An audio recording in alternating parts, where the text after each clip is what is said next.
The family of iconic musician Roy Orbison hinted that they would love to see the Only the Lonely creator playing at Glastonbury 2019 in holographic form. For some, the chances of seeing an all-time musical hero is the stuff of dreams, even if they are dead. Imagine if John Lennon, Jimi Hendrix, Tupac, Biggie and many more had not been taken at such an early stage in their lives.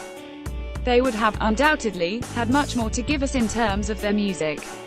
Oh, how we would have all loved to have seen them play, performing in an era when they were at their best, and at the height of their powers. But does that mean we should roll out the dead, and play God, all for what is under the guise of our listening and viewing pleasure? While the thought of reviving a superstar for a gig sounds jaw-droppingly amazing in practice, it certainly raises many questions about technology, the limits and who is using it, and the reasons for undertaking such an endeavor in the first place.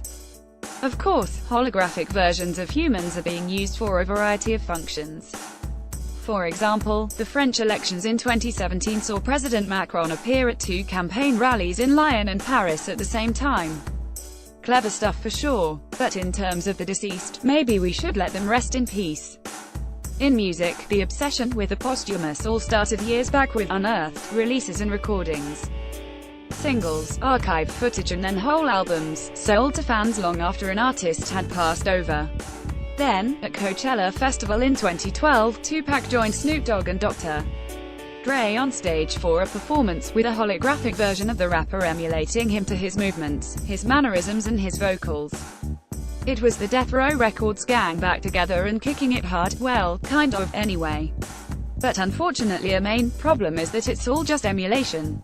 Taking it one step further into a full hour's performance rather than a featurette, Roy could appear at Worthy Farm next year. On stage, his ghost belting out some of his finest hits, with sound and vocals layered from live recordings on top and his movements, gestures and quirks pre-programmed. Roy tragically died in 1988 following a heart attack, aged 52. But the crying writer's son, Alex, has endorsed a possible addition to the Glastonbury lineup when it returns from a break year, hailing the technology as a marvel. Since Tupac appeared, the advances in holographic technology have been fast.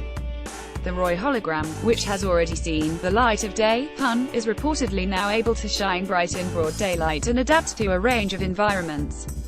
And it's just as well, as the deceased songwriter is about to embark on his own standalone tour, From Beyond the Grave. Glastonbury is being tipped as the icing on the cake for his reborn adventure.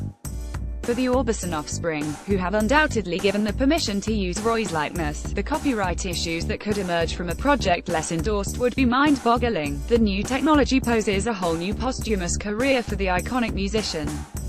But for whose benefit, us, or the record labels?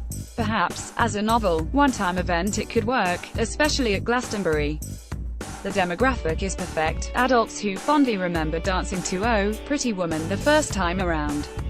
Nostalgia is a key component of our beings, and it's fun to miss things and remember times past. And there's the youngsters, who didn't have the chance first time round and grew up listening to Mum and Dad's Orbison records and let their imaginations run when they heard music they loved from another era.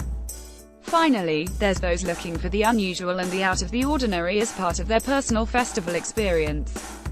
And, in principle, how cool is a holographic guitarist? But the many creases and personality of a person's show will be missed. Those clumsily hit chords, the clearing of the throat, the band banter, the sound check, off-the-cuff audience engagement, playing live. Would it work as a headline act? Definitely not. All the things that happen around the music at a gig and a musician's responses to those incidents, they are, at best, going to be pre-programmed in. Those moments that are unscripted can't be replicated with any authenticity at all by a light show. How are you actually going to feel if a hologram asks you on stage to perform along with him on the pyramid stage?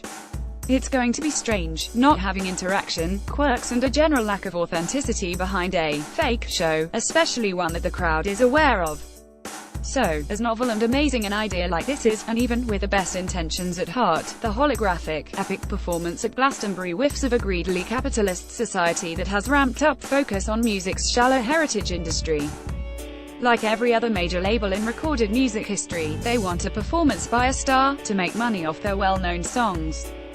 Recreating Roy Orbison won't deliver the musical authenticity, and it won't recreate a moment in the history of music. It will not be the same, simply because the kind of magic they want to revive is near impossible to copy without a pumping heart and a real soul. Unfortunately, a holographic version of anyone is missing those two vital ingredients completely. If you've got a story or pictures, get in touch with the metro.co.uk entertainment team by emailing us celebtips@metro.co.uk, calling 020-3615-2145 or by visiting our Submit Stuff page. Would love to hear from you. More? Absolutely no way. Chester Bennington hologram would be awful. For Linkin Park, more Goldie and his daughter to stand trial after attacking bouncer at Glastonbury.